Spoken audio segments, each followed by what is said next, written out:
How do we travel smart?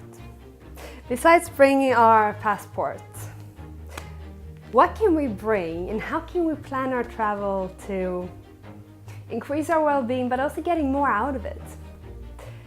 There are certain items, and I'm sure that you already have optimized your travel to a great extent, but we want to bring up a couple of things.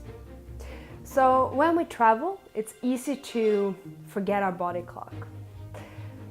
So when we book the travel, making sure that we are not overly tired or not overly energetic can be beneficial depending on the length of the flight. But acknowledging our body clock when we are booking the ticket can really help us adjust to the new time zone. But there's other things we can do to increase our well-being, the small things. So for instance, I always bring noise-canceling headphones, specifically for when I'm traveling.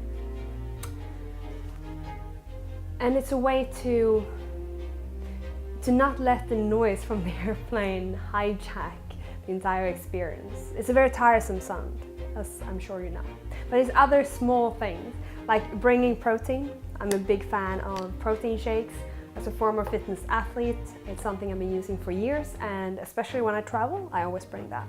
But it's also about water. I'm sure that you know that water is massively important when we travel. We lose a lot of water in the air. So having a water bottle, and this one is that keeps the cold, can help. So we make sure that we drink.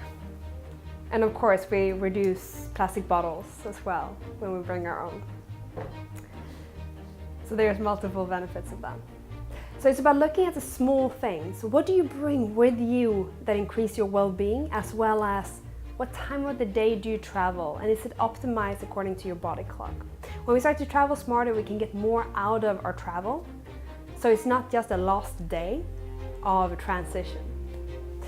I personally find that working on the airport in the lounge can be very effective. And even in the airplane, it's something that just putting in my headphones, my favorite music, and then I type away, I work away.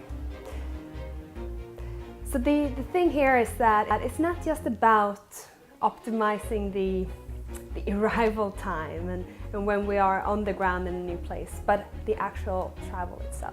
So these are just a few tips to help you travel smarter.